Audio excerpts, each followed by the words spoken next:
ಜಲವಿದ್ಯುತ್ ಉತ್ಪಾದನೆಗೂ ತಟ್ಟಿದ ಮಳೆ ಕೊರತೆಯ ಎಫೆಕ್ಟ್.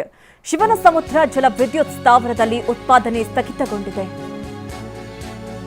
ಜಲವಿದ್ಯುತ್ ಉತ್ಪಾದನೆಗೂ ಕೂಡ ಮಳೆ ಬರದೇ ಇರುವಂತಹ ಪರಿಣಾಮದಿಂದಾಗಿ ಬಹಳ ದೊಡ್ಡ ಮಟ್ಟದ ಎಫೆಕ್ಟ್. ಸದ್ಯ ಉತ್ಪಾದನೆಯನ್ನೇ ಸ್ಥಗಿತಗೊಳಿಸಲಾಗಿದೆ. ಮಂಡ್ಯ ಜಿಲ್ಲೆಯ ಬಳವಳ್ಳಿ ತಾಲೂಕಿನಲ್ಲಿರುವಂತಹ ಶಿವನಸಮುದ್ರ 1.5 ತಿಂಗಳಿಂದ ಜಲವಿದ್ಯುತ್ ಉತ್ಪಾದನೆ ಬಂದಾಗಿದೆ. ನಿತ್ಯ 10 ಲಕ್ಷ ಯೂನಿಟ್ ವಿದ್ಯುತ್ ಉತ್ಪಾದನೆ ಮಾಡ್ತಾ ಇತ್ತು. ಅದಕ್ಕಾಗಿ ಪ್ರತಿನಿತ್ಯ 1450 ಕ್ಯೂಸೆಕ್ ನೀರು ಬೇಕಾಗಿತ್ತು. ಕೆಆರ್ಎಸ್ ಡ್ಯಾಂನಿಂದ ನೀರು ಬಿಟ್ಟರೆ ಮಾತ್ರ ಉತ್ಪಾದನೆಯನ್ನ ಆರಂಭಿಸಲಾಗುತ್ತೆ. ನೋಡಿ, ಶಿವನಸಮುದ್ರ ಜಲವಿದ್ಯುತ್ ಸ್ಥಾವರ ಇದು. ಇಲ್ಲಿ ಪ್ರತಿನಿತ್ಯವೂ ಕೂಡ ವಿದ್ಯುತ್ತನ್ನು ಉತ್ಪಾದನೆ ಮಾಡಲಾಗ್ತಾ ಇತ್ತು. ಆದರೆ ಈಗ ಮಳೆ ಬಂದಿಲ್ಲ, ಮಳೆ ಕೊರತೆ ಉಂಟಾಗಿದೆ. ದಿನಕ್ಕೆ 1450 ಕ್ಯೂಸೆಕ್ನಷ್ಟು ನೀರು ಬೇಕಾಗುತ್ತೆ ವಿದ್ಯುತ್ತನ್ನು ಉತ್ಪಾದನೆ ಮಾಡೋದಕ್ಕೆ. ಹಾಗಾಗಿ ಈಗ 1 ತಿಂಗಳಾಯಿತು ಬಂದಾಗಿ ವಿದ್ಯುತ್ ಉತ್ಪಾದನೆ ಆಗ್ತಾ ಇಲ್ಲ. ಈ ಕುರಿತಂತೆ ನಮ್ಮ ಪ್ರತಿನಿಧಿ ದಿಲೀಪ್ ಪ್ರತ್ಯಕ್ಷ ವರದಿ ಕೊಟ್ಟಿದ್ದಾರೆ, ಬನ್ನಿ ನೋಡೋಣ.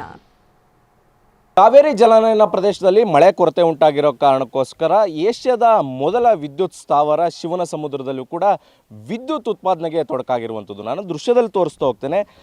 ಇದು ಗಗನಚುಕ್ಕಿ ಜಲಪಾತದಲ್ಲಿ ದೃಶ್ಯವನ್ನು ನೋಡ್ಬೋದು. ಎಷ್ಟರ ಮಟ್ಟಿಗೆ ನೀರು ಕೊರತೆ ಇದೆ ಅನ್ನುವಂಥದ್ದು. ಸಂಪೂರ್ಣವಾಗಿ ಕಾವೇರಿ ನದಿ ಏನಿದೆ ಬರಿದಾಗಿದೆ. ಈ ಕಾರಣಕ್ಕೋಸ್ಕರ ಜಲ ವಿದ್ಯುತ್ನ ಉತ್ಪಾದನೆ ಕೂಡ ಸಾಕಷ್ಟು ತೊಂದರೆ ಉಂಟಾಗಿರುವಂಥದ್ದು. ಯಾಕಂದರೆ ಇತ್ತೀಚಿನ ವರ್ಷಗಳಲ್ಲಿ ಈ ರೀತಿಯಾದಂಥ ಪರಿಸ್ಥಿತಿ ಇರಲಿಲ್ಲ. ಜಲವಿದ್ಯುತ್ ಉತ್ಪಾದನೆಯೂ ಕೂಡ ನಿಂತಿರಲಿಲ್ಲ. ಆದರೆ ಈಗ ಸಂಪೂರ್ಣವಾಗಿ ಏನು ಕಾವೇರಿ ನದಿ ಸಂಪೂರ್ಣವಾಗಿ ಬರಿದಾಗಿರುವ ಕಾರಣಕ್ಕೋಸ್ಕರ ಈ ರೀತಿಯಾದಂಥ ಪರಿಸ್ಥಿತಿ ಉಂಟಾಗಿರುವಂಥದ್ದು.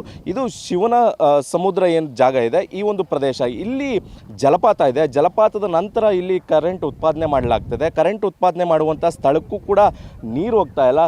ಸಂಪೂರ್ಣವಾಗಿ ಇಲ್ಲಿ ಈ ಒಂದು ಸಂದರ್ಭದಲ್ಲಿ ನೀರಿನಿಂದ ಆವೃತವಾಗ್ತಾ ಇತ್ತು. ಆದರೆ ಈಗ ಆ ರೀತಿಯಾದಂಥ ಪರಿಸ್ಥಿತಿ ಇಲ್ಲ. ಸಂಪೂರ್ಣವಾಗಿ ಎಷ್ಟರ ಮಟ್ಟಿಗೆ ನೀರು ಬರಿದಾಗಿದೆ ಅನ್ನುವಂಥ ದೃಶ್ಯದಲ್ಲಿ ನೋಡ್ಬೋದು. ಕೇವಲ ಬಂಡೆಗಳು ಮಾತ್ರ ಕಾಣಿಸ್ತಾ ಇರುವಂಥದ್ದು. ಯಾಕಂದರೆ ಈ ಒಂದು ಸಂದರ್ಭದಲ್ಲಿ ಜೂನ್ ಮತ್ತು ಜುಲೈ ತಿಂಗಳಿನಲ್ಲಿ ಸಾಕಷ್ಟು ಮಳೆ ಆಗ್ತಾ ಇತ್ತು. ಮಳೆ ಆಗ್ತಿರುವ ಕಾರಣಕ್ಕೋಸ್ಕರ KRS ಜಲಾಶಯ ಭರ್ತಿಯಾಗಿ ಇಲ್ಲಿ ನೀರು ಇರ್ತಾ ಇತ್ತು. ಇದೇ ಒಂದು ಸಂದರ್ಭದಲ್ಲಿ ಒಂದು ರೀತಿಯಲ್ಲಿ ಸಂಭ್ರಮದ ವಾತಾವರಣ ಇರ್ತಾ ಇತ್ತು. ಯಾಕಂದರೆ ಸಾಕಷ್ಟು ಪ್ರವಾಸಿಗರು ಬರ್ತಾ ಇದ್ರು. ಈ ಒಂದು ದೃಶ್ಯವನ್ನು ಕೂಡ ಕಣ್ತುಂಬಿಕೊಳ್ತಾ ಇದ್ರು. ಆದರೆ ಯಾವೊಂದು ಪರಿಸ್ಥಿತಿ ಇಲ್ಲ.